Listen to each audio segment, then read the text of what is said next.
art bi ma koy commencé wax boobu j'avais 10 ans ou 12 ans que kër ga je touchais à tout xam nga fête des mères wala fête des pères day jot nit ñi dañuy jëndi cadeau man dama doon defar sama cadeau. J'ai toujours rêvé de travailler dans les bâtiments que ce soit architecture ingénieur génie civil mais naa liggéey ci bâtiment et j'ai vu mon père aussi il a fait ingénieur civil et dama takk sama papa aussi. Oui. On a une relation proche et je me suis dit je veux faire ingénierie en génie civil wala architecture léegi après bi ma amee bac nag c'est là sama papa laaj ma j'ai eu le bac avec la mention mu ne ma lan nga bëgg def ma ne ko bâtiment ak yooyu fan nga ko bëgg jàngee ma ne ko pourquoi pas la Chine parce que boobu France muy loolu daal ak Canada ak États-Unis c'était pas trop mon fort ma ne bëgg naa dem Chine découvrir bi may dem aw ma ne école. bi ma duggee école ma doon def génie civil dama intégré wu ba dafa mel ni dama bokkoon ci ñoom dafa mel ni dama fa amoon ay tante amoon naa fa ay bàjjen amoon naa fa ay tonton ay xarit te ñooñu dama am bi ma doon jàng sama 4 ans yi.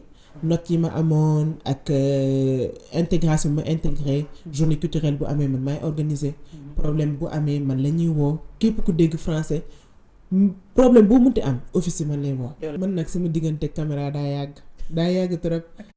xamoon mooy caméra yu gudd yooyu noonu. et je me rappelle bi may am 10 ans 12 ans anniversaire bu am rëbës ma ñëw ak sama caméra di caméra. ñaan ma ñëwati ak caméra bi j'aimais beaucoup documenter ma vie parce que man je me dis que après da nga koy xoolaat souvenir da ngay kontaan. damay wax tout le temps nekk nañ ère boo xamante ne on peut tout faire surtout jigéen dañu am multitasking côté boobu noonu loo xamante ne góor yi am nañ ko sax mais jigéen ñee ci gën a fort jigéen mën na def 1000 choses en même temps te doo ko sentir léegi man lépp lu ma dugg rek TikTok moo tax.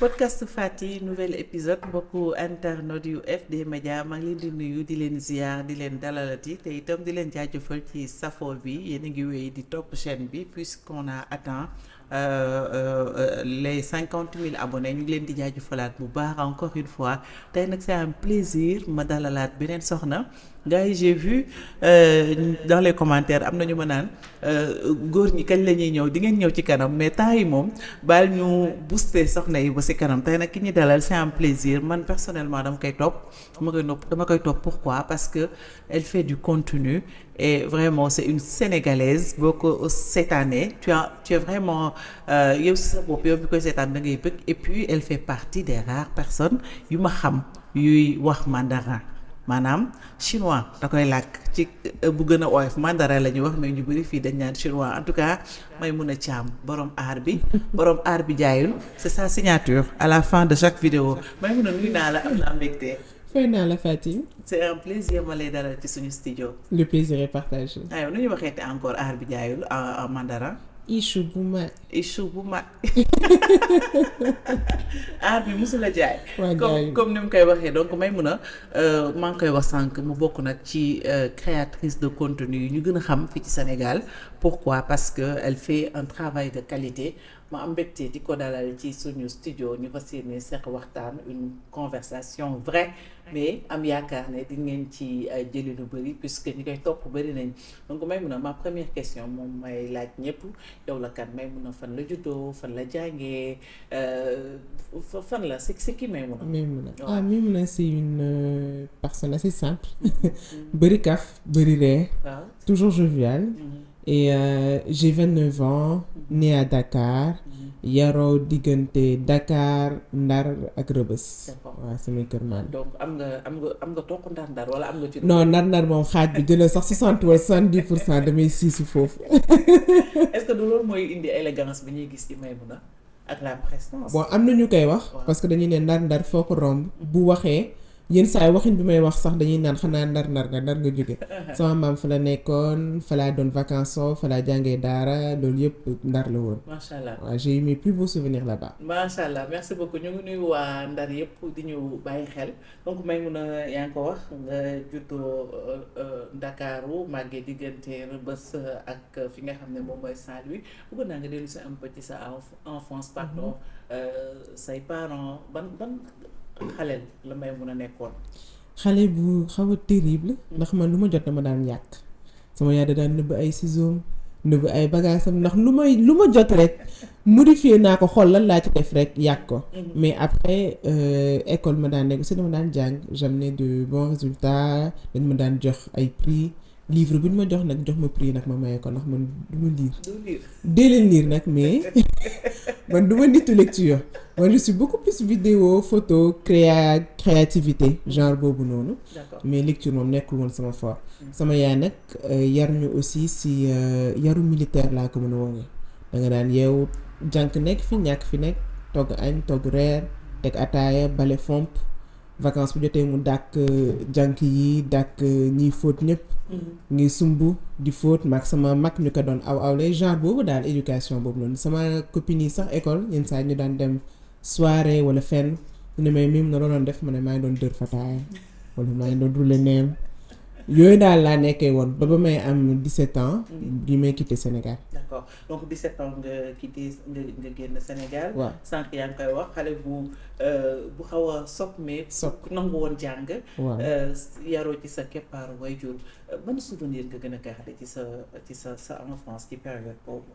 période boobu noonu happiness parce que xam nga mun nga nekk ci enfance boo xamante ne nga naan dama dund lu métti kontaanuma nga am nakaru xol. te nakaru xol day tënk créativité. mais j'étais une personne très joviale très bien entourée samay parents lu ñu ma mën di teg ci liggéeyal defal lii ak laa j'étais très bien entourée et on m'a toujours encouragée et li may wax art bi ma koy commencé wax boobu j'avais 10 ans ou 12 ans. foofu laa doon bëgg ñëw sax fan la art bi jógee. di boobu maa ngi am 10 ans ou 12 ans yàgg na. sérieux fan la tur bi jógee ak lan moo waral art bi. parce que kër ga je touchais à tout. xam nga fête des mères wala fête des pères day jot nit ñi dañuy jëndi cadeau man dama doon defar sama cadeau sama papa defaral naa ko pantoufle mais ci gannaaw bindal naa ko il faut pas toucher l'eau parce que sinon day yàqu uude laa woon dama daan jël tasse peinture je t'aime maman wala dama doon broderie à la main parce que sama école aussi j'ai appris la couture après ma perfectionné en broderie à la main léegi ma leen doon may cadeau boobu ba si yàgg comme je touchais à tout man na leen dinaa tekk si art bi léegi sama papa tout le temps bu ñëwee ma ne ko naa tekk si art bi mu ne ma woyee art bi léegi foofu la art bi màggee ak man nekk ak man donc man c'est quelque chose de naturel si man su ma waxee maa ngi ci art bi parce que j'ai toujours dit ça depuis très petite. d'accord donc terme la boo xam ne da nga màggaale ak moom. dama màggaale wax instant daf ma wuyu si rek mais dama màggaale ak moom. dañ ko suuxat. effectivement. d'accord léegi 17 ans nga génne Sénégal période boobu nga doon jàng lan nga rêvé woon nekk bi nga nekkee xale lan nga bëggoon a ban métier nga bëggoon a nekk. Bâtiment. Man, j'ai toujours rêvé de travailler dans les bâtiments, que ce soit architecture, ingénieur génie civil, mais naa liggéey ci bâtiment. Et j'ai vu mon père aussi, il a fait ingénieur civil et dama takk sama papa aussi. Oui. On a une relation proche et je me suis dit je veux faire ingénierie en génie civil wala architecture.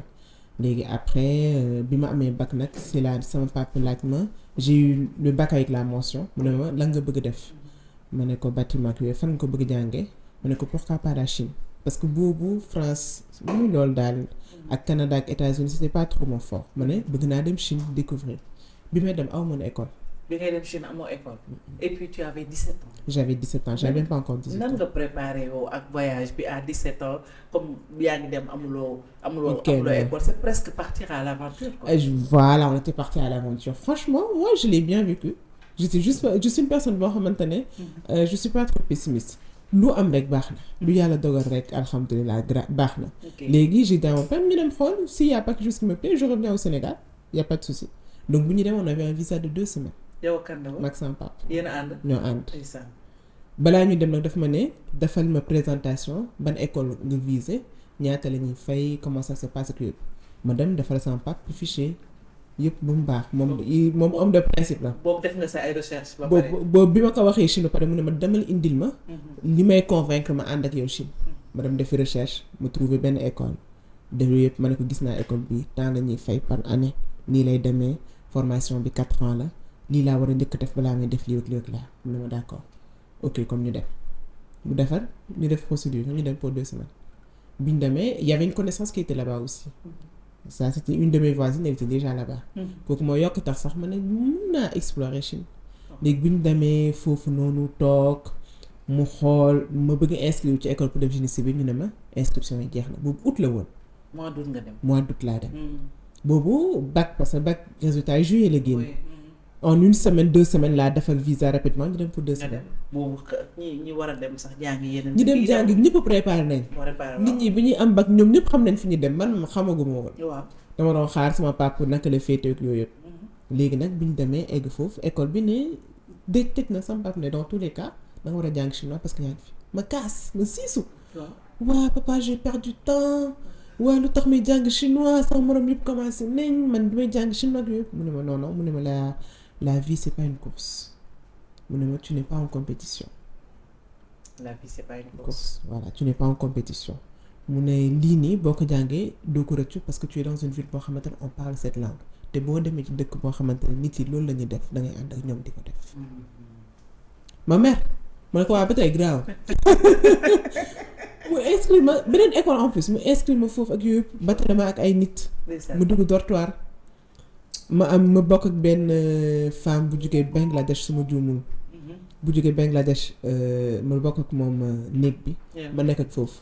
sama papa toog moom 2 semaines après ñibbi bàyyi ma fa batale ma ak ay nit boobu j'étais encore mineur il me fallait un gardien un gardien un tuteur voilà oui. Une tutrice sama papa gis kenn ñu boole ma kenn mu nekkoon kii bu baaxee sénégalaise elle était congolaise waaw sama benn voisine moom booleeg moom mu nekk congolaise mu ne ma comme yéen a nekk ci école bi bàyyi ma batale la ak moom mu nekk sama tutrice ma am sama 18 ans ma commencé jàng la langue chinoise. naka la demoon say premiers jours en Chine à un moment donné est-ce que taxawoo def introspection xool un peu naka la def ces premières fois yi. mes premières fois j'étais une personne très joviale à la découverte man maa nit boo xam ne duma yenn xalaat yi sonal ma wax dëgg fa neex yàlla bi ma egsee j'avais déjà amoon na benn congolaise ma doon àndal benn gabonaise ak benn nigérienne du Niger. c'est l'Afrique quoi. c'est l'Afrique quoi ñuy ànd ñu ñett. léegi ba si yàgg ñu commencé jàng chinois amoon na communauté sénégalaise ma ne mais man su ma continuer di ànd ak communauté sénégalaise bi wolof laay làkk te fekk boobu sama anglais sax dëgëru léegi il fallait que pour nga jàng chinois fa nga comprendre anglais parce que c'est anglais chinois chinois anglais prof yi bu ñu expliquer bu dëgëree anglais la ñuy làkk te man sama anglais dëgëru donc ñaari làkk yi laa doon jàng ma commencé changer sama style de vie sama téléphone français bi mu nekkoon ma switché ko en anglais di commencer tan série anglais ak série chinois ñaar yëpp di def sous-titrage bii ma sous-titré ko en chinois bii ma sous-titré ko en anglais di valser su ma valser fii valser fee di def en 6 mois commencé woon naa làkk déjà mais j'ai tout changé même ki ma doon ànd sama tutrice dafa doon làkk couramment chinois donc yenn saa yi suma càngee moom laa doon laaj dama daan jàng ci école bi ak école bi ak dortoir bi comme da ngay wàcc rek yéeg beneen bâtiment donc c'était très près. doon jàng matin midi soir. da doon jàng matin midi soir. waaw chinois kese la woon pendant un an. pendant un an commencé donc en fait lii day prouver ne nit boo gis mu agsi fenn. soo xoolee yaa am parcours derrière. parce que suñu la gisee ngay làkk mandarin ñëpp xam nañ ne ay sacrifice mais xamuñu woon ne peut-être sacrifice yi nga ci def parce que pour nga intégrer làkku jàmbur il faut carburer. waaw il faut carburer par contre nag ñun je dirais sénégalais wala africain on a une facilité à apprendre les langues xaw ma nag judduwaale la wala bu ñuy juddu li ñuy làkk 2 langues déjà wala 3 langues on a cette facilité de ce fait boo demee même africain yi gis foofu seen làkk seen jàngum làkk dafay gaaw. parce que chinois yi sax dama koy tëkkale comme arabe soriwante ba ci chinois sax dafa am ay traits ak wolof. jàng nga alxuraan en plus. voilà donc chinois sax dafa am ay traits ak arabe dafa am ay traits aussi ak kii nu mu tudd wolof. yooyu yëpp dafa am lu muy saf daal. ok voilà. d'accord donc mun naa ne kon la Chine c'est une belle aventure. oui pour moi ça a été une très belle aventure. Franchement je ne regrette absolument pas d'être partie là-bas. Ça m'a ouvert les yeux surtout par rapport aux étrangers yenn stigmatisation yi mu doon am peut-être sama xel di ko xalaatee diw dëkk bi nii la ñu mel tout a changé. et j'ai beaucoup plus accepté nit ni mu mel noonu la mel dëkk bi mu jógee nangul ko ni mu mel. donte dëkk boobu sax xëy na dañuy naan sàngara wala dañuy def nii mais waroo gis nit rek ne dafa bon wala juger ko te xamoo ko. ça a beaucoup changé cette perception de moi. d'accord perception boobu changé da nga def fa ñaata at. def naa fa 8 ans. def nga fa 8 ans mais bi nga demoon jàngi c'était pour nga toog 8 ans wala c'était pour. non ma demoon jàngi c'était pour toog 4 ans kese. 4 ans. parce que bachelor 4 ans la. bachelor mais lan moo waral nga prolonger le séjour. ma prolonger sama waa école parce que bi ma duggee école ma doon def génie civil dama intégré wu ba dafa mel ni dama bokkoon ci ñoom dafa mel ni dama fa amoon ay tante amoon naa fa ay bàjjan amoon naa fa ay tonton ay xarit te ñooñu dama am bi ma doon jàng sama 4 ans yi notes yi ma amoon ak intégration ma intégré journée culturelle bu amee man maay organiser problème bu amee man la ñuy woo képp ku dégg français problème boo mënti am office yi man lay woo waaw diw dafa am problème ak yooyu yëpp est-ce que mën nga contacter dëkkam est-ce que mën nga dem police traduire est-ce que mën nga def lii mën nga def lii donc dox boobu noonu ma doon dox daf ma créer ay liens ak école bi léegi aussi dama doon remporter ay prix parce que def naa ay concours à oratoire en chinois mandarin léegi def naa ko 2 fois benn bi sama école la woon ma jël 2e place beneen bi suñu ville entière la woon ma jël 1re place léegi nag yooyu nag bi mu amee ci cursus su 4 ans yooyu noonu ak yenn prix yi ma doon def yi ma doon am ak yooyu yëpp ma dem ba à la fin ma amee sama bachelor ma am ka ak mention ñu ne ma dañ lay may bourse pour ce master te man sama bachelor bi ma koy def aw moon bourse sama papa moo fay début à la fin donc début ba fin sama papa moo fay dortoir moo fay dund moo fay lépp donte su ma gagné ay prix daan nañ ma jox xaalis. D'accord mais est-ce que Chine amoon possibilité ngay jàng ci liggéey. non c'est interdit par la loi. Ah bon? Chine mooy dëkk boo xamante ne ñoom booy jàng da ngay jàng booy liggéey da ngay liggéey ñaar yi mënul bokk. Ok donc en tant qu'étudiant mënoo def benn liggéey boo xamante ne dañ lay jox xaalis boo ko defee xanaa nga def ko ci làkkatu et buñ la jàppee dañ lay rapatrier. waaw c'est aussi sévère. waaw kon li ñuy wax naan Chine dëkk la boo xam ne. dafa am lu waaw dafa am lu waaw c'est un pays très strict kon. c'est strict côté boobu étudiant ngay doon ba faaw parce qu'au début 2013 mun nga daan jàngale peut-être français man daan naa jàngale français benn petite fille am ñoo jàngal anglais mais bu ñu demee ba 2015 2016 nit ñi commencé bëri Chine ils ont été beaucoup plus stricts par rapport à ça ku ñu la jàpp rek dañ lay rapatrier amul sa explication. waaw d'accord. mais nga toog sa waa école sànq ñëw nga si point boobu ñoom ñoo la may bourse. après tu as fait combien? ñoo ma may bourse pour sama master. bi may commencé master nag sawaruma ci woon parce que Chine booy def sa master bëriwul pratique te maa ngi ci secteur boo xamante ne génie civil il faut de la pratique. léegi ma ne bon comme may nañ ma bourse sama papa fayul dara bourse 100% tout compris à l'intérieur ma ne bon je vais tester ma commencé géotechnique bi ma commencé géotechnique bourse bi ñu ma ko may 2018. de fin 2019 début 2020 je me suis mariée. fin 2019 bi je me suis mariée bi ma mariée wu nag 2020 bi jot ci décembre bi noonu ma dem seeti sama borom kër France. bi ma demee janvier février nag c'est le Covid ñëw ma càng fa. nga càng France. ma càng France. ma ne bon c'est pas grave c'est pas méchant. ma toog France 1 an. Chine lépp ñu suspendre ko. suñu école tamit ñu suspendre sama jàng bi yëpp. d'accord. bu ñu toogee France nag 1 an sama borom kër ne man dama bëgg ñibbi Sénégal ma ne ko am problème ñu dem ñu ñibbi Sénégal toog 2020 ba 2023 sama école ne bon ñi ajaloon ñëpp mun ne leen aji léegi ñu xool nu muy demee léegi ma ne leen bon moi je veux bien avoir mon diplôme parce que c'est comme quelque chose moo commencé loo xamante ne eggaliwu ma ko. voilà donc j'ai retenté ma ne xaaral ma dem. bi ma demee nag ils ont changé beaucoup de lois.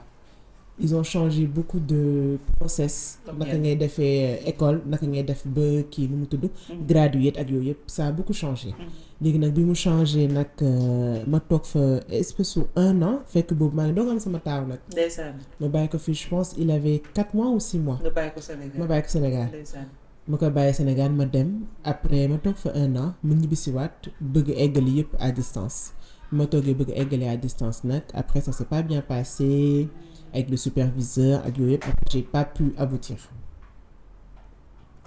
wu jëmul fenn. kon foofu nga mujjee. waaw foofu laa mujjee parce que après def nañ defense bi. bu ñu defee defense ba pare y avait un souci avec mon superviseur parce que Chine mooy dëkk boo xamante ne képp kuy jàng boo nekkee à distance ak day métti. day métti si yow.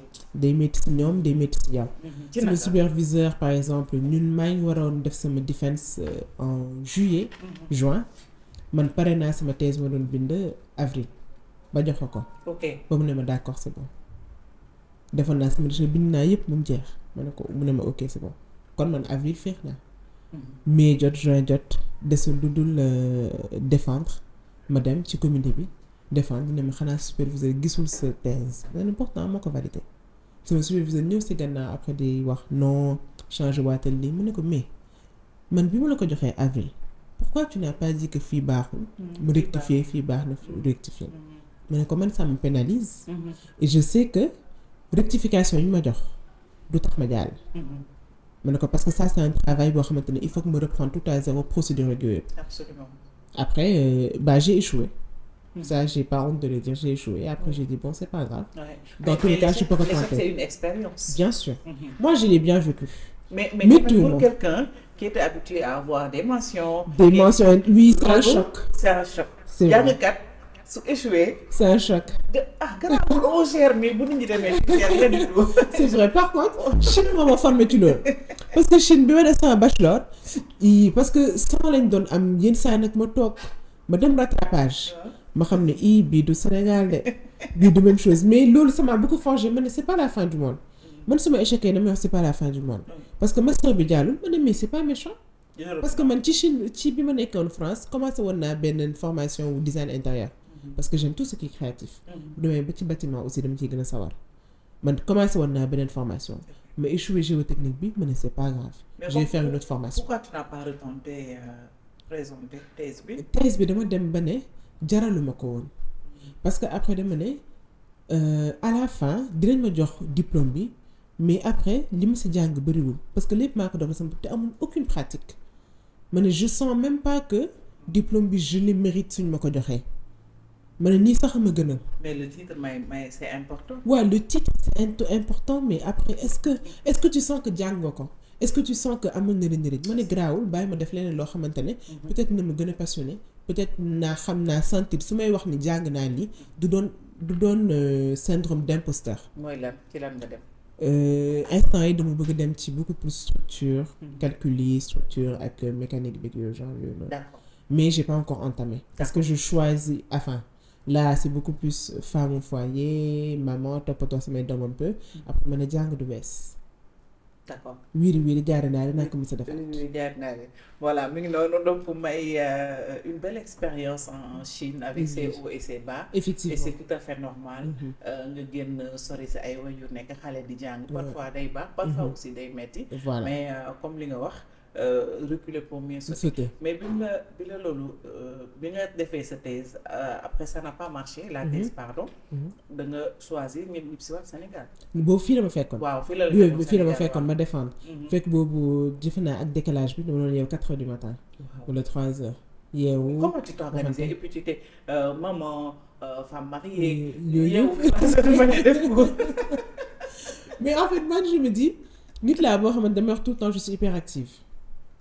hyperactivité boobu ma am nag xaw ma nattu la xaw ma lan la mais daal métti na si man parce que nit laa boo xam ne damay sonn waaw mais je me suffis de peu su ma nelawee 3 heures de temps 4 heures de temps je suppose que si man doy na parce que loolu sama doom moo ma si yàq avant doon naa nelaw 8 heures de temps ba 10 heures grâce à télé mais depuis que je suis maman je sens que 5 heures de temps c'est suffisant j'ai samay reposer ma yeew def samay activité donc man plus may def activité plus may épanouir moi je tiens beaucoup à ma santé mentale. ok nit laa boo xamante ne damay bëgg di happy bugguma coono bugguma stress du ma dund stress u àdduna parce que j'ai des antécédents cardiaques j'ai eu à être opéré du cœur en Chine. waaw li ma dal ci sama bachelor bi. et depuis boobu dama mindset bu bees.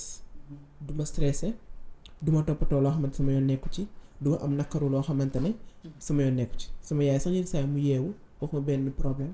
ma ne ko d'accord après je sais pas ça autre chose. dafa mel ni li ma la wax safu la ma ne ko ma jox naa la solution. li ma wax saf na ma sax mais jox naa la solution lu tax ma war ci stressé. di ci rey sama bopp. Absolument. Qu'est-ce que ça va changer à l'histoire rien du tout. Donc depuis boobu franchement j'ai une vie plutôt saine. Ouais. Ouais. C'est ce qu'on appelle un mental d'acier. C'est très bien donc après mun na ñëw aussi ci beneen chapitre boo xam ne sànq yaa ngi may wax en off ne démarré ko bu yàgg. mais ni nga découvrir je pense peut-être ces trois dernières années 2023 2024 2025 voilà. muy lu jëm ci création de contenu. D'abord sa histoire ak lu jëm ci contenu documenté. sànq yaa ngi koy wax ça date pas d'aujourd'hui. comme ni nga màggee ak art bi noonu nga màggee ak cette passion là. voilà mën nga ñu wax un peu ci cette passion là. man nag sama diggante caméra daa yàgg trop. xamoon mooy caméra yu gudd yooyu noonu. et je me rappelle bi may am 10 ans 12 ans anniversaire bu am rëbës ma ñëw ak sama caméra di caméra ñaan ma ñëwati ak caméra bi. J'aimais beaucoup documenter ma vie parce que man je me dis que après da nga koy xoolaat souvenir da ngay kontaan. Du coup noonu laa commencé di documenter sama vie di vidéo fa mu fekk maa ngi vidéo man dama mës a bëgg vidéo. léegi nag bi ma demee Chine j'ai fait beaucoup plus de vidéos di documenter sama vie Chine naka la mel. Les gens se sont beaucoup intéressés foofu la commencé nag mais c'était beaucoup plus sur Instagram me fait dugg je pense bon année wu Twitter la woon aussi 2011 mais 2013 laa gën a commencé poster Instagram. mais poster sama vie làkk chinois bi. Comment ça se passe lan laay lekk Chine parce que chinois yi fii nii da ngay xalaat ni lii la ñuy lekk wala lee may wane lépp sama école journée culturelle yi naka laa organiser wee solu musóor dem plateau télé yooyu yëpp je montrais tout avec toute transparence et les gens ont commencé à aimer et de fil en aiguille ça a grandi mais li tax mu gën a yaatu peut-être je pense avec TikTok parce que 2022 2021 laa dugg TikTok bi ma duggee TikTok nag dama ñëw ak sama créativité sama touche personnelle et je faisais des tutos. Oui. Parce que man lépp maa ngi ci lépp bricolage togg organisation lépp. Donc lu ma wane rek ñu ne ma art bi est-ce que doo ko jaay ñaata nga koy jaayee. léegi foofu la art bi jaay génnee. foofu la art bi jaayee saa yu jeex loolu ngay signé art bi. loolu laay signé parce que ñu ma doon wax prix bi ñaata la prix bi ñaata ma ne leen man jaayuma. Je vous fais le tuto comment le faire pour que ay DIY la. ngeen mën ko reproduire seen kër. Mais je ne vends absolument rien du tout. D'accord. Donc j'étais obligée chaque vidéo à la fin art bi jaay pour nit ñi xam ni il n'y a pas de prix. Si vous voulez reproduire vous reproduisez et je montre toujours fan laa ko jëndee ñaata laa ko jëndee naka nga koy defaree ma ne tout c'est pour vous donc à vous de créer. Donc loolu laay bëgg a inciter nit ñi ñu def donc moo tax art bi jaayul tey law ba heure bii nii. D'accord. Donc et puis on voit une Maïmouna très très manuelle yaa ngi ci wàllu jardinage yaa ngi bricoler passion la boo xam ne aussi yàgg na ci yow parce que yaa ngi koy wax ci njalbeenu waxtaan bi mais naka nga perfectionner parce que bu ñu la gisee ngay def du jardinage man dama naan tu as fait une formation booy def lu jëm ci wàllu bricolage dama naan Maïmouna et si côté donc naka la art bi dëggalee boppam ci côté boobu. Man damay wax tout le temps nekk nañ ère boo xamante ne on peut tout faire surtout jigéen dañu am multitasking côté boobu noonu loo xamante ne góor yi am nañ ko sax mais jigéen ñi ci gën a fort jigéen mën na def 1000 choses en même temps te doo ko sentir léegi man lépp lu ma dugg rek TikTok moo tax lu ma bëgg a dugg jardinage TikTok laa dem rechercher. kon TikTok nga jàngee jardinage. TikTok laa jàngee jardinage. Wow. Comment faire du jardinage et je faisais mes recherches et en anglais et en français pour am vidéo en anglais am vidéo en français donc man lépp fa laa ko jàngee et je prenais note. bu doyul mu dugg YouTube naka ngay planter lii ma planter ba pare dee na lan moo tax sama plante dee bu infecté lan moo tax sama plante am affaire yu weex ci kaw wala affaire yu ñuul ci kaw naka laay def ba sama plante def lii donc man dama doon tester donc depuis 2022 plutôt laa commencé jardinage bi may commencé par benn pot ñaari pot ñetti pot fi may jëndee tamit ci jardinier bi dama koy laaj et damay ñëw ak sama bloc-notes laaj ko question yu bëri mu ne ko lii la mu wax ma nii ngay defee man mun naa ñëw sa kër defal la lii après nga continuer mu ñëw defaral ma teg ma ci axe après man ma continuer su may récolter naka laay récolter fan laa koy daggee ban heure comment ça se fait lépp mu jàngal ma TikTok jàngal ma internet surtout m'a beaucoup aidé donc après man lu ma jàng nag je vais partager su ma jàngee pare nag après ñëw wan waa aar bi li ma jàng lan la appliqué naa lii laa ci am léegi yenn saa su ma cangee aussi wala su ma amee problème man de def naa lii wëg laa mais sama plante bi tout le temps nii lay mel et on m'a donné tout le temps des réponses en commentaire après je me perfectionné aussi après ma ñëwaat à la charge mais internet tout c'est internet oui moom laa jàngee donc noonu nga ko jàngee ñu ngi la gis aussi ci en cuisine côté organisation maman man bëggoon naa xam fan nga jëlee sa force boobu yaa ngi wax ne tu es hyperactive mais il faut aussi une organisation même pour faire tout ça. C'est vrai l'organisation c'est la Chine bi nga ma dëkkee Chine il fallait s'organiser pour pouvoir survivre dans le sens où Chine dëkk la boo xamante ne yaa man maa dëkk man kase avant maa ngi woon dortoir ma am chambre individuelle après ma dem appartement donc fallait nga charger sa course fin du mois sa xaalis warul jeex parce que première année non même si premier mois le 20 xaalis bi jeex ma dama daan toog. noo daan def bu jeexee. sama mag bu jigéen laa daan wax sama mag bi nekk France moom laa daan woo ñu ko xaalis bi jeex na tey sañu woo sama papa sinon sama papa daf may naan noo def fa sa xaalis bi jeex di ma koy wax explication sama mag na xas ma oui il faut nga xaw ma lan après ndeysaan moom ma daan yónnee xaalis moom daan yónnee Western après ma takkale benn 20 000 30 000 ba sama papa yónnee waat na léegi bi ma ko defee nag ay 6 premiers mois ñu may xas redresser defal li après j'ai appris à manager mon argent léegi nag bi ma doon manager sama argent toog naa benn moment ma ne il faut que ma am beneen gain ma commencé lit ak teg greffage ak yooyu def naa commencé di lit waaw parce que dama doon lit sama bopp dama daan def mèche yu gudd ñu laaj ma ku la lit ma ne sama bopp ñu ne ma non c'est pas possible parce que lit bi daan set dama daan am ñetti seetu benn sama kanam beneen ci côté bi benn ci gannaaw ma def 2 jours di lit sama bopp léegi nag bu ñëwee mi mun na ku la lit fekk boobu sama ville amul woon salon africain ñu ne ma ku la lit sama bopp mais mun na lit non littuma ak yooyu yëpp littuma ak yooyu ma ne waa d'accord kon xaar ma commencé lit ma daan fayeeku tête 15 000 laa commencé après dem 20 000 francs CFA waaw ñaata moo nekk 200 quoi waaw ñaata nga mujjee am ñaata parfois ñaata tête ci journée bi wala ça dépend journée bi dama daan fees ba dama daan reflet nit waaw et il fallait jongler ça ak jàng bi parce que waruma woon wàcc waruma woon bese il fallait que ma graduer ndax sama papa du fay bachelor bi licence bi master sax su ma échoué garaawul waaye licence moom fallait que ma valider ko. foofu laa bëggoon ñëw dama am kenn ku ma xam mu dem jàng États-Unis mais mujjee nga dem salon la yor parce que nee na dollars yi ñu ko doon fay dafa mujjee bëri. non bëri la salon xaalis la de mais sama kër après dama mujjee génne dortoir parce que dortoir bi doyatuma woon. nga jël appartement. kon xaalis salon bi moo fay appartement bi. fayu ko woon sax mais maa ngi ci doon dund. léegi nag loolu bi mu amee. sama néeg comme appartement la woon ma ne appartement mu ko fay man kese mu ut colocataire. mu nekk côté gauche côté ma nekk sama côté. sama néeg la laa transformé salon. sama lan bi fi mu nekk noonu ma jël sama coiffeuse def ko salon carrément def li salon di am yëpp am naa ko. di létt. mais dama daan létt par jour mënoon naa teg greffage ñetti nit ma tegal leen greffage su ma léttee parce que létt mënoon na dem 6 heures de temps ba 8 heures de temps ça dépend sewaay bi. dama doon lokk si dama doon teg greffage dama doon defar perruque lépp laa doon def. fan nga jàngee létt Rebeuss wala Saint-Louis. ci salon bi ma doon léttoo sama koñ. fi nga doon xool. sama koñ fi ma doon léttoo yéen saa dama daan ñëw rang bi gudd.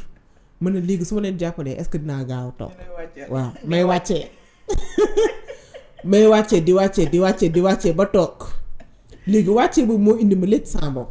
létt boobu noonu indi may commencé première tête yi xamoon na ni mais après dama dem ba perfectionné wu fu ma toll nag ma amoon groupe WeChat mooy WhatsApp Chine. groupe boobu amoon naa ba 200 membres. lépp ci salon bi donc kuy ñëw da ngay jël rendez-vous. waaw boo jëlee rendez-vous mu ñëw ma tettal la kër gi boo ñëwee nga fay. boo ma defal la ba mu baax. bu fekkee bëggoo sa kanam feeñ dama amoon sax looloon teg sa kanam pour nëbb ko. ma vidéo sa bopp dugal ko ci groupe bi tey modèle bii laa def. daal di fas sa kanam. daal di fas sa fu ma romb loolu salon bi moom bi may quitté 2020 dañu ma doon misaal mii bu la kañ ngay ñëwaat dama war a létt ma ne leen man nekkatuma Chine. déedéet. donc loolu aussi ça m'a permis ma dajale xaalis. bëgg naa lii sama ay bëgg-bëgg ma ko doon jamale. ma ne bëgg naa lii mais foog ma xaar ba fin du mois. ma xool na xaalis bi des nag yëpp organisation boobu noonu ma doon organiser sama bopp. moo indi tey par exemple ma nekk femme à la maison au foyer toppatoo samay doom. di liggéey nekk ci art bi avec toute une organisation. parce que fin du mois foog nga dugg. di nga dugg foog nga ranger ko. foog nga xool na xam ne egg fin du mois goûter xale yi li ñuy lekk yow si sa bopp. sa jëkkër aussi da nga koy toppatoo. ay bëgg-bëggam boo paree sa yos doo ba ñëw. dëgg la da ngay wan gars yi sax ba wan fan la ñuy jëndee sax goûter. kon xam nga ni ngi lay topp.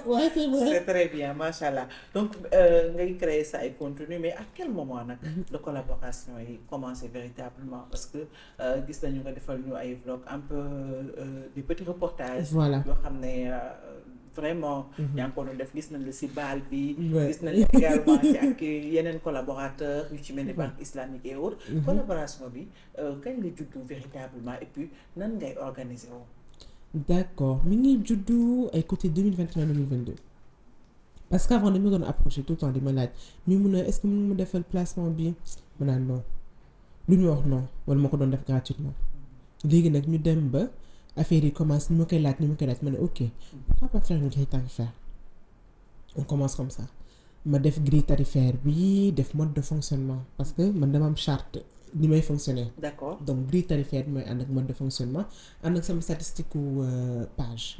parce que booy dugg ci kenn aussi da ngay xam vidéo ñaata vues lay def. ñan personne fan la waa ñan ñoo koy seetaan ban tranche d'âge la est-ce que sama cible la. léegi nag bu fekkoon grille tarifaire bi commencé woon naa fii. instant yi maa ngi fii. parce que plus may yokk plus muy ànd ak mais yokk bi nag du ëpp. ça dépend parce que man dama am grille tarifaire entre 0 ak 50 000 abonnés 50 000 abonnés yi bu mu duggee tranche 50 000 abonnés 100 000 abonnés léegi maa ngi ci tranche 100 000 abonnés ba 500 000 abonnés. prix boobu man noonu laay gravir les échelons et ça c'est sur Instagram. léegi sur TikTok on est presque par exemple à 1 million d'abonnés je fais des placements de produits si ñaar yëpp ku nekk dafa am grille tarifaire parce que xam naa dañuy ce que je vaux sur l'internet et aussi si man confiance bi ñu ma jox aussi dafa am prix parce que lu ma tourné ne lii dafa baax les gens me font confiance duñ ko dem gëstu dañuy naan mii mun a publicité na ko wan na ko kon lu baax la parce que may nit boo xam ne je suis très transparente ci sama charte de fonctionnement j'écris carrément si le produit ou le service n'est pas de qualité je ne le mets pas en avant loolu mooy loo mun lu ma mënti wane test naa ko balaa ma koy wane. Kon il t'arrive de refuser des marchés. Oui, beaucoup. Énormément. Il m'arrive ñu woo ma mii mun a telle marque dafa bëgg def ma ne ko oh duma ko laal démb rek ay mii mun a jàpp si ma ne ko duma ko laal ba mu doon fay milliard sax bëgguma jaralu ma ko ma ne ko ubbi sax da ngeen di ma sonal ak partenariat parce que day tax man du ma mën a def sama créativité du ma mën a def sama li ma bëgg daal ci art bi daal. parce que c'est un contrat et contrat foog nga remplir ko liggéey la. te liggéey bi bu bëree yow ci sa wàllu bopp doo def si yëfu bopp. te waa aar bi lu tax ñu may gën a topp sama yëfu bopp moo tax placement yi si la bokk yenn saay mais sama yëfu bopp moo tax et loolu duma ko fàtte donc partenariat lu mu bëri damay sàkkal pexe sama yëfu bopp bokkaale ci et même partenariat bu amee damay def en sorte mu méngoo ak sama style de vie ak man li may wane ak li may mettre en place parce que am na yu bëri yoo xam ne par exemple je ne fais pas de mise en place de par exemple ay chicha duma ko def je suis contre ça. Paris foot je ne le fais pas je suis très contre. boo ma nee woon par exemple cube magie du ma ko def parce que man du ma toggee cube magie bàyyi na bon daan naa ko toggee mais bi ma demee Chine aw ma woon ça m'a perfectionné ma arrêté cube magie carrément.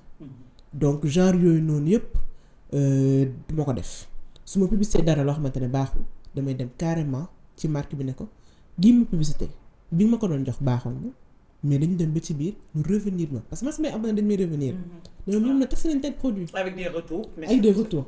ne ma lii nag baaxul su ma amee retour yu bëri damay dawaat ci marque bi ma ne ko retour bi jot naa ko qu'est-ce qui se passe marque bi expliqué ma ne ko d'accord may naa le temps nga réajuster sa bopp su ma toogee ay 1 mois 2 mois dara changé wu. damay ne ok maintenant man je passe à l'étape suivante plutôt damay archiver sa ay post bu ma ko supprimer dama koy archiver pour mu bañ a am visibilité bu baax. léegi après je reviens aussi à ma communauté ma ne leen tel produit bi ma ko doon testé baaxoon na moment bi dafa am problème temps may leen ko temps. ak sa fula. et dal na ma ak benn marque ñu may ko temps parce que marque boobu c'est une couche. ma testé couche bi baaxoon na y a pas de souci ñu dem benn moment dafa doon fuité parce que man lu ma testé rek maa ngi koy utiliser ba léegi. ci man sax da doon fuité ma ne est-ce que du peut-être couche bi ni ñu ko tegee baaxul la ma toog ñuy fuité ma ne bon il y a problème ma revenir marque bi agence bi. ñu message ma tamit ma ne leen si man tamit j'ai le même problème mais maa ngi ciy ut pexe mais marque bi deful kii démarcation daal gisuma évolution jotuma dara man tamit ma demal sama page Instagram ma ne leen temps yi couche bi dafay fuité ci man sax dafay fuité may nañ ko temps peut-être que arrivage bi la jotaguma réponse mais dinañ xam ñu toog 6 mois ma jëndaat couche bi ma testé waat ko te boobu c'était même pas sous contrat jeex na mais juste que confiance boobu ñu jox ma man damay topp ba mu sës. ma testé waat ko baax ma ñëwaat à la charge ma ne leen testé waat naa couche bi baaxaat na te moom laa utiliser ba léegi nii couche bi ci sama taaw ci sama doom aussi donc lu ma posté rek c'est parce que je l'utilise. donc man conviction boobu laay demee et nit aussi bu demee ba jox la confiance. aussi damay ragal ak dafa sew. ñu naan waa mais moo ko posté lii baaxul ak yooyu yëpp et aussi crédibilité bi ngay am authenticité bi ngay am xaalis jarul ma koy yàq. parce que bu ñu tegee par exemple xam nga ñëpp xam nañ je vais prendre le cas de Paris Sportif. ils ont approché tout le monde tous les créateurs de contenu et ils payent très bien bu fekkee da nga ci dugg bëgg xaalis tey boo taxawoon ne par exemple bëgg naa leen mettre en avant mais fay ma temps dañ lay fay parce que nekk na secteur boo xamante ne macha allah mais juste que àndul ak samay principe àndul ak samay conviction te bés bu nekk maa ngi koy xeex am naa ay rakk tey bugguma tey ëllëg ñu dugg ci paris sportif te du ma nekk di mettre en avant sur mes réseaux paris sportif di aaye samay rakk ñu koy utiliser. Absolument. yarewul maanaa. C'est pas logique. Pas du tout. C'est pas logique. Ouais. Effectivement. Est-ce que ça t'arrive ngay am ay propositions yu lay recruter par exemple nga liggéey en entreprise. Ça t'a jamais traversé l'esprit wala mosul am proposition. Si liggéey naa. Oui. ba yenn saa am na benn moment nag je pense dama doon dem sur le terrain parce que je travaille avec mon père. D'accord. Je travaille avec mon père dans le monde de génie civil expertise immobilière. ay am na ay jours yoo xam ne doon naa dem terrain mais su ma dem terrain jean t-shirt casquette ñëw taxaw lever li ma dem am na benn jour ñu toog ne ma kii de Awi Ndiaye ma ne si man la. Et après ma continuer sama liggéey. def ak yooyu yëpp et c'est devenu récurrent ak yooyu yëpp mais moi ça ne me dérange pas. terewoo ma def sama liggéey. yaa ngi koy def ba léegi yaa ngi dem là j'ai pris disponibilité avec bébé. bi ma accouché yàggul. ma jël disponibilité pour 1 an ma ne leen li ma daloon sama taaw laay bañ parce que sama taaw 2 mois après dama demaat liggéey. ma ne leen sarax leen ma rek dama soxla sama bopp. ma noppala ko ma nekkaale ci aar bi may leen ma aar bi rek 1 an je reviens sama boss nag ne ma sa papa dalaa bàyyi ci li la neex nag ma sama papa sama xarit na moo ko ma ne ko papa na ma ne ko aar bi nag temps daa dox bàyyi ma rek ma liggéey ci aar bi tuuti maa ngi ñëwaat mu ne ma waaw ma ne ko même si je reviens 10 ans après il est jamais trop tard. C'est pas grave mu ne ma waaw d'accord doxalal rek ba année prochaine. Voilà. Macha allah un papa exemplaire et puis yaa ngi koy wax. mais ñu doon gis ngay def mèche ngay def ay perruque mais à un moment doon dafa mel ne da nga indi une autre version de Maïmouna. Même si vous def sa mèche tu as toujours ton foulard sénégalais peut-être loolu aussi xam naa côté ndar bi la. peut-être mën na nekk on sait jamais. jekkaale tuuti noonu macha allah donc benn moment da nga décider quand même nga andi beneen look n'est-ce pas. Oui avant nit la lu ñuy wax lépp ku nekk sa jamono. sama 17 ans 18 ans du ma neex def. dëgg fa ne yàlla du ma ko nëbb. may xale nga nag benn. mais 17 ans sama di yàgg na de. léegi nag moment boobu noonu. si man je suis passée par toutes les étapes. mèche def naa mauve def naa rose def naa blond def naa rouge. couleur yëpp def naa ko. amoon naa bu bleu. gis nga bleu. non bleu jotuma kaa def. perruque def naa couleur yëpp. gàtt gudd ondulé parce que Chine perruque la fa la fekk baax lépp def naa ko mais à un moment donné déjà dama bëggoon sell gën a sell gën a yiw ma ne bon ok maa ngi def mèche ba 2023 maa ngi doon mèche parce que am na benn vidéo may wane ni ma mèche ak yooyu ma ne bon bëgg naa bàyyi mèche tamit parce que sama expérience 2016 j'ai frôlé la mort li may wax ak sama opération bi ma ne bon man quand même moo tax ma doon gën a def perruque ma ne bëgg naa su may yàlla di nangoo ma ci anam yoo xamante ne soxlawul ñuy dagg sama karaw wala ma def silasil wala yooyu yëpp bëgg naa ko bàyyi daal yàlla ma ci yàlla jàppale. mais ma ko doon ñaan. di ñaan maa ngi ci nekkoon de waaye maa ngi ko doon ñaan xam nga c'était pas immédiat. sama bët la. voilà mais commence petit à petit ma ne bon je vais essayer les foulards ñu dem ba 2023 fin 2023 ma yor benn 200 000. ma ne yii lii perruque laa ci xalaat ma ne xaaral ma dugg ma xool j'avais 2 choix. defoon naa sama panier fi ma doon jëndee une 30aine de foulards borom cheveux bi tamit cheveux yi am. ma ne bon léegi man laay tànn foulard wala cheveux. ma def ji fi jaafa man maa ngi def ci cheveux bi ma jënd cheveux bi ñoo baaxul. cheveux bi baaxul. keesu cheveux benn baaxu si. benn baaxu si ma toog ma ne waa léegi man li laay ñibbee Sénégal may war a ñibbi si. mun moo def dara fekk heureusement yoroon naa 5 foulards yi ma doon sama bopp rapidement. waaw ma ne bon lii nag xam naa yàlla moo may cax peut-être. xaaral ma delloo ko parce que cheveux yi bonoon na bon boo xamante ne mun ma koon teg. ma delloo ko kees ma ne bon xam jënd foulard.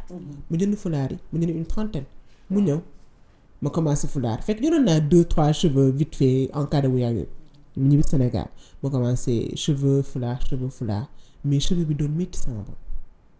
saa yu ma tegee perruque du ma am jàmm sama bopp bi di métti saa yu ma tegee foulard am jàmm ma ne nga ne sama solution ngi nii ma commencé musóoru di musóor et musóor ça a toujours été mon style j'ai toujours aimé.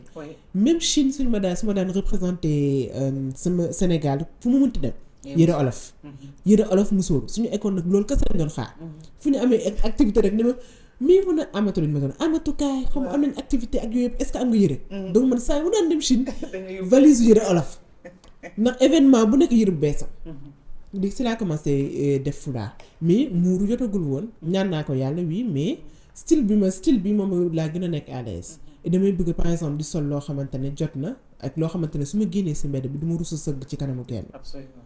Donc voilà. C'est un style qui te va. Style léegi ma ne ma opté pour musóor ma commencé def ay tuuti musóor ni ñuy def musóor léegi nit ñi aussi dañu am problème bu ñu soloo yëre tubaab musóor bu ànd ak ñoom parce que dañuy jàpp dafa meere c'était ça le problème ba dañu daan musóor ak yëre olof kase man may commencé samay pantalon semi jean ak musóor ak yooyu xale yi tamit y a beaucoup de personnes aussi qui faisaient des tutos musóor ci internet man yi sax dama doon xool ci kii indi sama créativité mixé defar na ma nexe ma ne tey bii laa leen may doon def léegi après musóor bi may continuer ba 2024 boobu full musóor bàyyi ma dara léegi ma ne comme full musóor la ok léegi peut-être ma commencé léegi nëbb sama karaw ma xool comment je me sens à l'aise parce que man nit laa boo xamante ne mënuma jóge ci étape dem ci beneen brusquement si man tout a une évolution. Oui, c'est une évolution par exemple là xalaatuma génn ak sama bopp neen parce que commencé naa tàmm musóor bi bokk na ci man mu mënti sol léegi après ma koy continuer ba instant yi lii la joxe. En tout cas li mu joxe rafet na on a bien le rendu. Merci beaucoup, c'est gentil. Pour reprendre suñu jargon.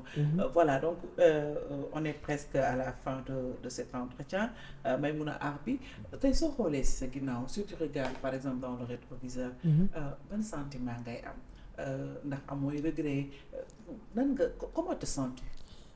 Je me sens très fière de moi.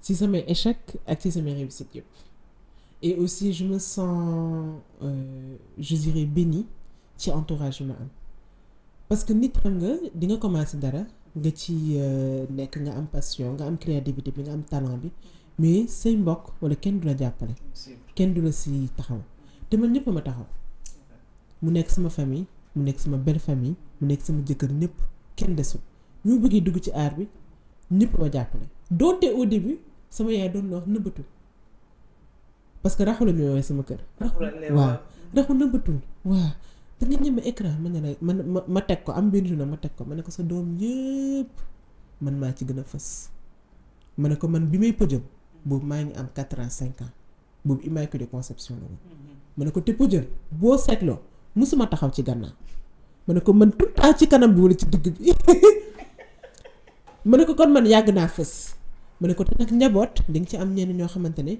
ñi dañuy fës ñi dañuy làkku ma ne ko am na si ñoo xamante ne ñemewuñu écran duñu sax photo ma ne ko nag man tey yàlla lii la ma sëf ma ne ko noonu laa mel ma ne ko damay dem ci mbooloo sax mais bokk naa ci ngay xamante ne mën ngay njëkk remarqué soit ma def dara wala ma wax dara mais danga may njëkk ràññee te dañ may naan da nga sikk da nga ràkkaaj da nga def lii man aussi ma accepté ko et je le prends avec positivité ça ne me dérange pas du tout ma ne ko léegi nangu ko léegi nag loolu noonu ñu ma ciy jàppale ba sama yaay dafa dem ba léegi mooy romb day romb kenn sax bëgg mu wàññil ko di doon dugal moom aar bi la nekk mu ne ko yow koo romb rek nga ne ko wàññi la da lay dugal di nga am kii lu mu tudd clientèle ba léegi ñëpp nangu ko ba ci sama belle famille parce que mun nga sëy fenn aussi nit yi par exemple bañ laa accepter ni nga mel mais man premier jour sama jikko nag neexul làkk jéem naa làkk première semaine et tout mais xam nga jikko moom day wuyu boromam bi may sëy sax suñu wàkk ne ñoom daru yóbbu valise ndax doo fa yàgg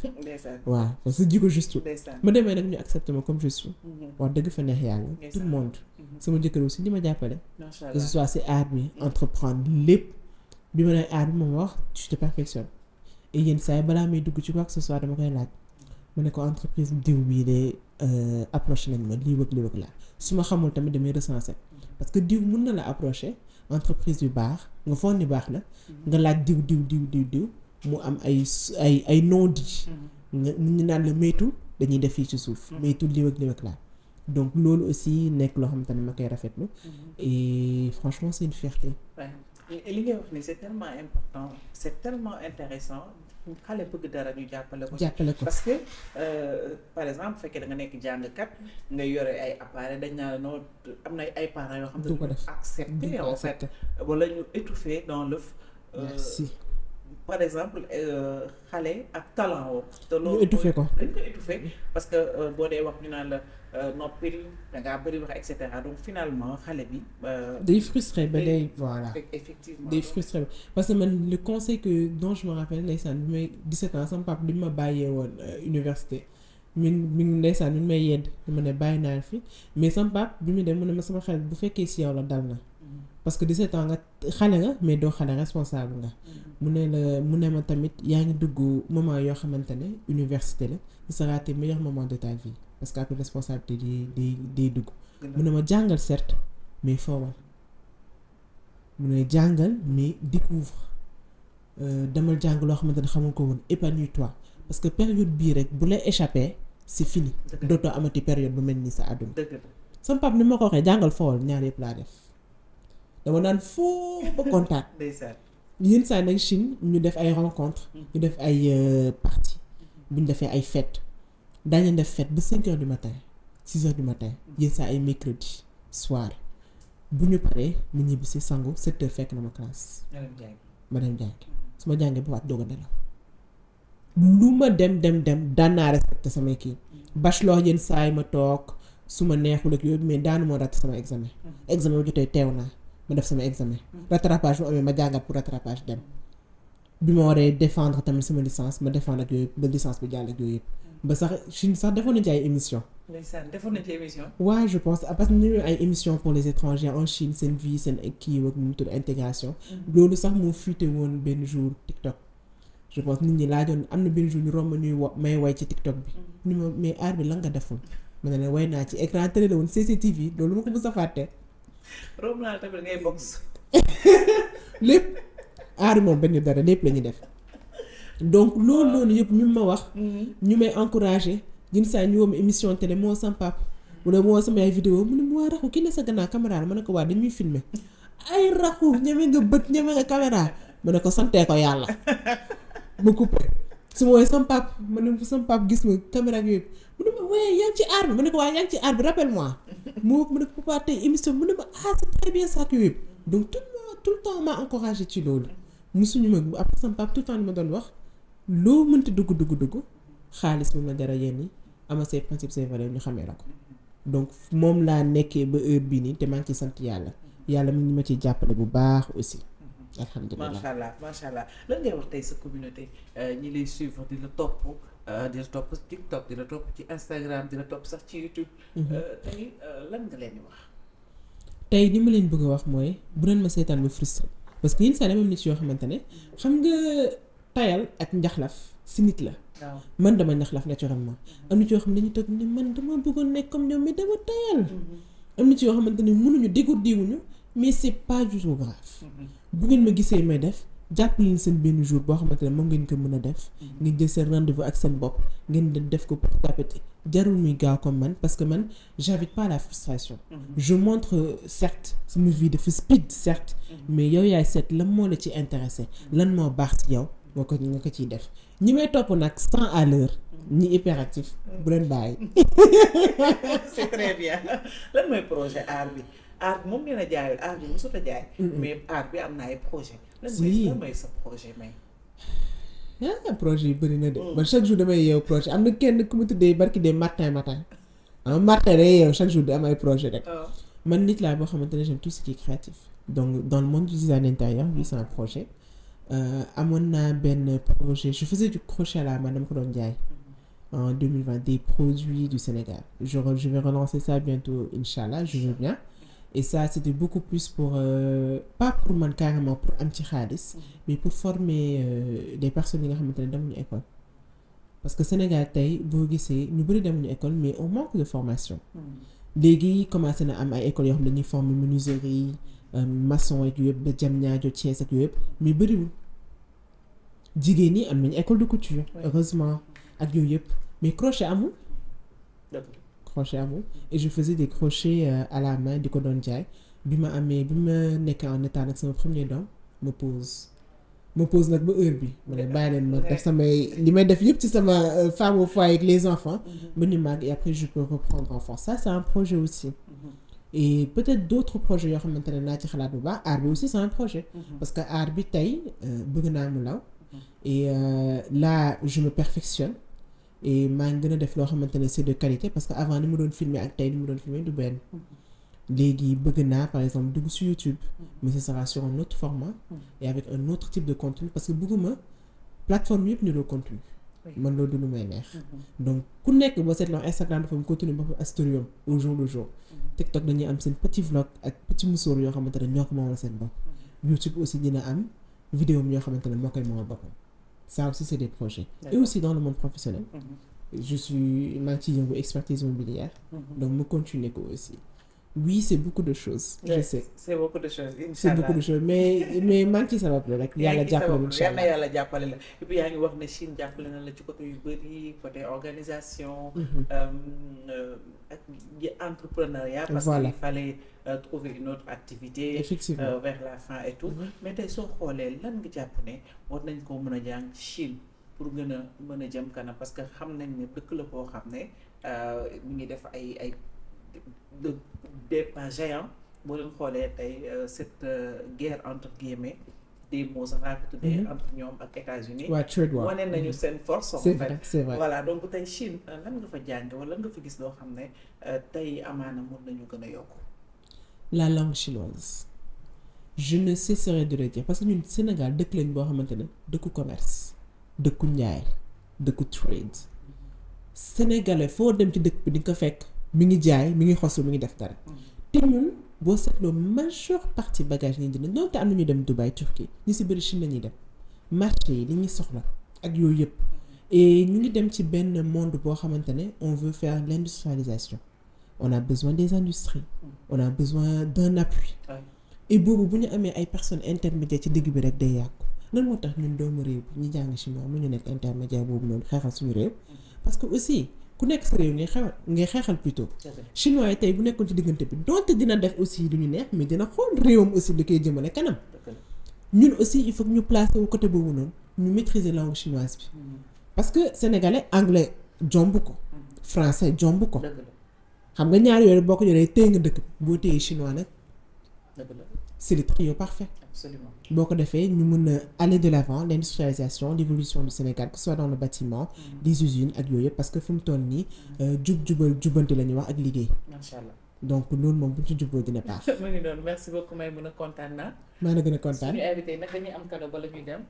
Puisque on est sponsorisé par By Sandy une marque bien sénégalaise tey nag daf la jox benn sac boo xam ne. tegu ma leen ko de. mooy c'est la collection Fati. tegu ma leen ko si turandoo waaw sama turandoo. tegu ma leen ko de. Vraiment donc. et sac bi rek daa aare. c'est à toi mais. sac bi dafa aare. sac bi dafa aare merci beaucoup. Adama donc mon créateur ont du talent. En tout cas yàgg nañ ko wax. C'est très joli, merci beaucoup By Sandy. Voilà. C'est très artistique, c'est très joli. Machallah. Et on fait de très belles choses au Sénégal. C'est ça. Les petits c'est entrepreneuriat, vous l'en bail. C'est magnifique, c'est très joli. C'est ça. Machallah, merci beaucoup Maïmouna. Merci également By Sandy, sponsor officiel bu podcast Fati. Mu nekkoon beneen épisode ak Maïmouna Thiam borom aar bi. ñu dik leen daje inchallah beneen yoon may mun a sant naa la gërëm la beneen yoon incha allah. incha allah merci beaucoup à tout le monde. merci beaucoup à très vite incha allah ci beneen épisode ba tey ci Fati podcast yaa ngeen jëf.